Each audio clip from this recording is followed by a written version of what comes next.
Genova nel cuore non solo dei liguri. Al Pala Mariotti di La Spezia si sono uniti i cuori dello sport e della solidarietà, di quanti hanno operato nell'emergenza, di quanti hanno voluto accogliere questa occasione per rinnovare il proprio aiuto a chi sta patendo le conseguenze del crollo del ponte Morandi di Genova. Testimoniamo la vicinanza a Genova, ai suoi cittadini, a chi ha avuto purtroppo questo grave lutto e questa grande sofferenza.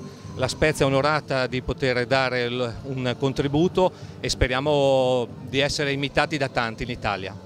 Una vicinanza che continua e che fa seguito a quella ricevuta nei giorni dell'emergenza da chi per primo ha operato tra le macerie. Grazie a Genova perché in occasione dei nostri interventi abbiamo trovato una partecipazione straordinaria della gente di Genova. Dai caffè trovati pagati nei bar, alle persone che ci portavano focaccia, acqua, termos di caffè.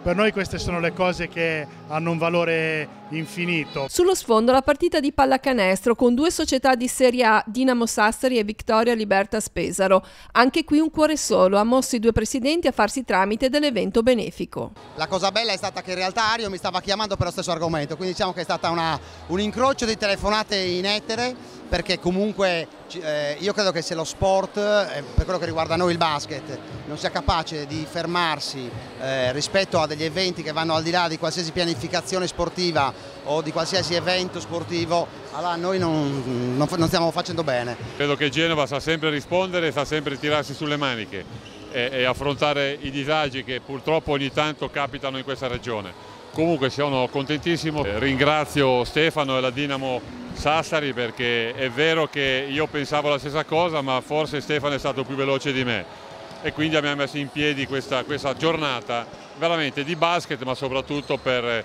chi in questo momento la fortuna non li ha aiutati.